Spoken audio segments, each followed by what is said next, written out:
साहिब,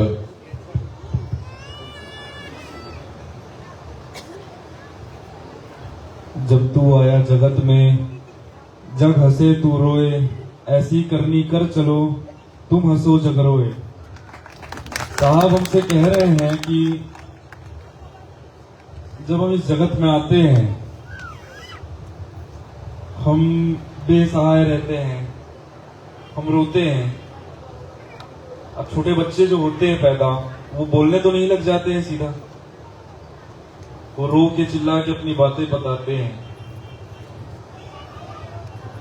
तो जैसे जैसे वो बच्चे बड़े होते हैं,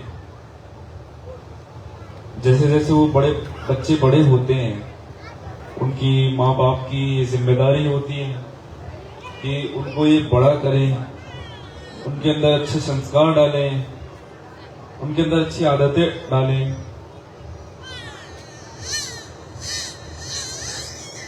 अच्छी आदतें डालना, अच्छे संस्कार डालना इसलिए जरूरी है कि जब आपका बच्चा बड़ा होगा तब वो समाज के लिए, जीवों के लिए कुछ क्रांतिकारी चीजें करे, सबके लिए कुछ क्रांतिकारी चीजें करें, कुछ लोगों की सुविधाएं के लिए कुछ करें। अगर हमारे अंदर अच्छी संस्कार नहीं होंगे, अच्छी आदतें नहीं होंगे, तो हम क्या करेंगे? बस अपने लिए ही सब कुछ करते रहेंगे। हमें जिस चीज में सुविधा मिल रही है, हमें जिस चीज में अच्छा लग रहा है, हमें जिस चीज में आनंद आ रहा है, हम वही करेंगे। हम दूसरों के लिए कुछ नहीं सोचेंगे, दूसरों के लिए कुछ नहीं करेंगे। अगर करेंगे तो भी हमारा कुछ फायदा होगा, हमारा उसमें कुछ स्वार्थ जुड़ा होगा तो हम करेंगे, उसके अलावा हम कुछ नहीं करेंगे। ये मानसिकता बन जाती है, और ये मानसिकता भी बनी हुई है कुछ लोगों की। काफी लोगों को मैं देखता हूं कि अगर वो कुछ भी कार्य करते हैं तो उसमें कुछ ना कुछ उनका स्वार्थ जुड़ा होता है तो वो करते हैं, और कुछ लोग ऐसे होते हैं जो निस्वार्थ भाव से भी करते हैं। जो ये हमारा जीवन है, कि ये हमारा जीवन सिर्फ घूमने फिरने के लिए है, खाने पीने के लिए, मौज मस्ती के लिए है, सिर्फ पैसा कमाने के लिए है? क्या इसके अलावा हमारा कोई उद्देश्य नहीं है इस जीवन का? इस दुनिया में आने का कोई उद्देश्य नहीं है क्या हमारा? इतना ही थोड़ी ना उद्देश्य है हमारा। हमारा उद्देश्य हमें पता ही नहीं है। हमने कभी विचार ही नहीं किया कि हमारा उद्देश्य क्या है, हमारा लक्ष्य क्या है, हम खुद कौन है, हम खुद क्या है। हमने कभी सोचा ही नहीं, कभी इस पर विचार नहीं किया हमने।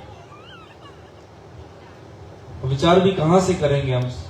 हमने अपने आप को समय ही नहीं दिया है, हमने अपने आप के लिए समय ही नहीं निकाला है, तो हम विचार कहां से करेंगे? हमें पता कहां चलेगा कि हमारा क्या उद्देश्य है, हमारा क्या लक्ष्य है, हम अभी क्या करते हैं? हम रास्तों को ही अपना लक्ष्य मान लेते हैं। अब जैसे देखा जाए तो अगर आप डॉक्टर बनते हैं, या कोई पुलिस वाला बनते हैं, या कोई नेता बनते हैं, तो आप किस चीज के लिए बनते हैं? लोगों की सेवा के लिए बनते हैं। अब डॉक्टर बनते हैं, अब इलाज करते हैं लोगों का, एक तरह की वो सेवा ही हुई। आप पुलिस बनते हैं, पुलिस में जाते हैं तो सुरक्षा के लिए जाते हैं लोगों की, वो भी एक सेवा ही हुई। आप नेता बनते हैं, आप नेता क्यों बनते हैं? कि आपके जितने भी लोग हैं, आपका जो शहर है उसका विकास हो, जो आपका ग्राम हो उसका विकास हो, आपके देश का विकास हो, हमें हमारी सुख सुविधा हो, वो भी एक सेवा ही है। तो देखा जाए तो हम सबका लक्ष्य सेवा ही है, हम सबका लक्ष्य सेवा ही है। हम चाहे कुछ भी बन जाए, लेकिन हम देखा जाए तो हम लोगों की सेवा ही करते हैं। चाहे हम वैज्ञानिक बन जाए, साइंटिस्ट बन जाए, हम नए नए आविष्कार करते हैं। नए नए आविष्कार किसके लिए करते हैं? सबके लिए करते हैं कि ताकि सबको अच्छी सुविधा हो, वो भी एक तरीके की सेवा हुई। तो हम सबका लक्ष्य सेवा है। बाकी ये सारे रास्ते हैं, डॉक्टर बनना रास्ता है, पुलिस बनना रास्ता है, वैज्ञानिक बनना रास्ता है, नेता बनना रास्ता है, ऐसे काफी सारी चीजें हैं जो ये सब रास्ते हैं, लेकिन लक्ष्य हमारा एक है, सेवा करना। लेकिन हम रास्ते और लक्ष्य में भटक जाते हैं, कंफ्यूज हो जाते हैं। हम रास्ते को ही अपना लक्ष्य मान लेते हैं। हम रास्तों को ही अपना लक्ष्य मान लेते हैं। तो हमें अब से नहीं भटकना है, इसमें कंफ्यूज नहीं होना है। हमको हमारा जो लक्ष्य है वो सेवा ही है। आप खुद सोच लीजिए, खुद विचार कर लीजिए, आप कुछ भी करेंगे उससे लोगों की सेवा ही होगी, मदद ही होगी। हम कुछ भी बनते हैं और जितने भी महापुरुष हुए, हमारे जितने भगवान हैं, सब हमें वही सिखाते हैं कि लोगों की सेवा करो, अपना सहजीव सबको मानो। हम सब जीवों में आते हैं, हम जीवों में आते हैं, पेड़ पौधे जीवों में आते हैं, ये पशु पक्षी जानवर सब जीवों में आते हैं। सिर्फ हम इंसानी नहीं आते हैं जीवों में, हम सब आते हैं जीवों में। तो हमको एक समान मानना है, सबकी सेवा करनी है, सबको प्रेम भाव से देखना है। हमें पहला इंसान बनना जरूरी है। अब देखिए, गधे का बच्चा गधा होता है, बकरी का बच्चा बकरी होता है, लेकिन इंसान का बच्चा ही या तो हिंदू होता है या मुसलमान होता है, इंसान नहीं होता कभी। पैदा होते साथ या तो ये तो हिंदू हुआ, हिंदू घर में जन्म हुआ, ये हिंदू हो गया, मुसलमान घर में जन्म हुआ, ये मुसलमान हो गया।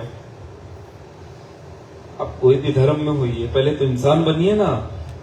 इंसान नहीं बनेंगे तो क्या हिंदू क्या मुसलमान, आपके अंदर इंसानियत ही नहीं रहेगी। आपके अंदर इंसानियत ही नहीं रहेगी तो आप इंसान कहां से कहलाएंगे। भले ये शरीर इंसान का रहेगा, भले आपका शरीर इंसान का रहेगा, आपके अंदर जीवों पर दया ही नहीं होगी, जीवों के प्रति सेवा भाव ही नहीं होगा, प्रेम भाव ही नहीं होगा, तो आप इंसान कहां से बनेंगे। आप मुझे खुद बता दीजिए। और हम सबका एक कर्तव्य बनता है। अब हमारे भगवान ने, हमारे परमात्मा ने हमें बनाया है, कुछ सोच समझ कर बनाया है। हमें कुछ सोच समझ के हमने इतना बड़ा आशीर्वाद दिया है। हमारे परमात्मा ने आशीर्वाद के तौर पर ये शरीर दिया है, हमें सोचने समझने की शक्ति दी है, ये चेतना दी है, बुद्धि दी है, हमें इतना तो आशीर्वाद दिया है हमें परमात्मा ने। और इससे ज्यादा आशीर्वाद क्या चाहिए हमें, और क्या आवश्यकता है। जितना हमें आशीर्वाद दिया है उससे तो हम सब कुछ प्राप्त कर सकते हैं, अपने आप को प्राप्त कर सकते हैं। तो हमारे परमात्मा ने हम इतना सब कुछ दिया है, तो हमारा कर्तव्य बनता है कि हम उस परमात्मा के प्रति कुछ करें। जो हमारे परमात्मा, हमारे भगवान जो हमसे कह रहे हैं, हम उसको समझें, उसका हम पालन करें। बस हमें इतना ही करना है। हमें अपना चरित्र साफ रखना है, हमारी नीयत साफ रखनी है। चरित्र साफ नहीं होगा, आपकी नीयत साफ नहीं होगी, तो आप जितनी परमात्मा की भक्ति करनी है आप कर लीजिए, 24 घंटे कर लीजिए, हर दिन कर लीजिए परमात्मा की भक्ति। वो भक्ति काम की ही नहीं होगी जब तक आपका चरित्र साफ नहीं होगा, जब तक आपकी नीयत साफ नहीं होगी, जब तक आप स्वार्थ से आप परमात्मा की पूजा करेंगे तो वो पूजा कहलाएगी ही नहीं। हम परमात्मा की पूजा करते हैं तो हमें परमात्मा को पाना है, परमात्मा की पूजा करके हमको परमात्मा को पाना है, ना कि परमात्मा की पूजा करके हमें सुख सुविधा चाहिए, ना धन दौलत चाहिए, ना खुशियां चाहिए। हम यही मांगते हैं कि हमारे परिवार को खुश रखिएगा, हमें हमारे धंधे में अच्छी बरकत दीजिएगा, हमें कोई परेशानी ना हो। हम यही सोचते हैं, हम यही मांगते हैं परमात्मा से। हम परमात्मा को भी साधन बना लेते हैं ये सब मांगने के लिए। अब सोचिए हम कितने बड़े स्वार्थी बनकर बैठे हैं, और हमारे परमात्मा ने तो हमें ऐसा नहीं बनाया है। हमारे परमात्मा ने तो हमें ऐसा नहीं बनाया है। हमारे परमात्मा तो हमें उल्टा और कह रहे हैं कि सबकी सेवा करो, सबको प्रेम भाव से देखो, सब पर दया भाव रखो। हमारे परमात्मा इतना ही तो कह रहे हैं।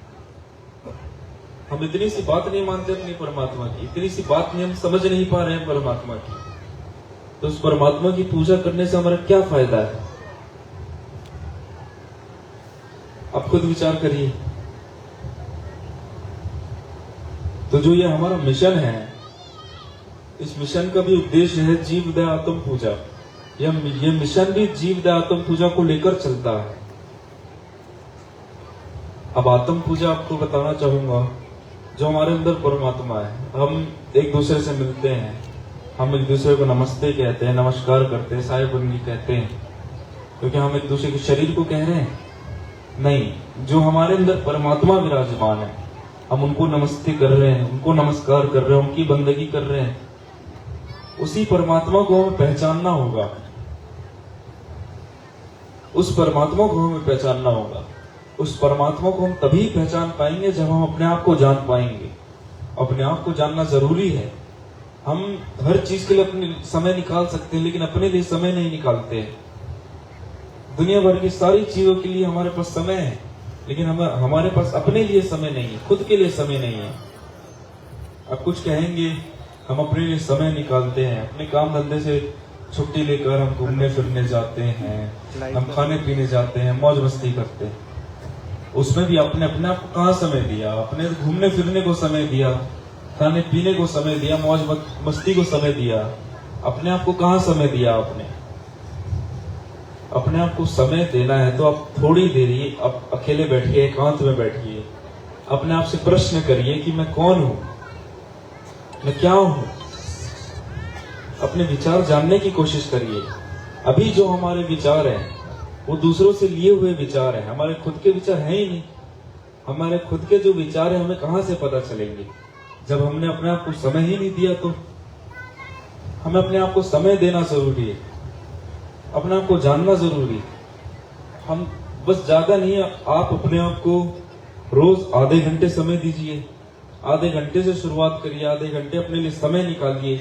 वहां से आप ही होंगे, ना आपको मोबाइल होना चाहिए, ना कोई लोग होने चाहिए, वहां सिर्फ आप होने चाहिए। आप अपने आप को रोज समय दीजिए। आप ऐसा रोज करेंगे, आपको देखना कुछ नया अनुभव होगा, आपको खुद अच्छा लगेगा, आप अपने आप को जान पाएंगे। तो मैंने जो भी आपसे बातें कही है अभी, आप उस पर एक बार जरूर विचार करिएगा। मानिएगा मत पहले, मैं नहीं कहूंगा आपसे मानने, मेरी बातों को मानने में मैंने पहले नहीं कहूंगा। आप मेरी बातों पर पहले विचार कर लीजिए, जो भी मैं कह रहा हूं उसको अच्छे से समझ लीजिए, उसको अच्छे से जान लीजिए।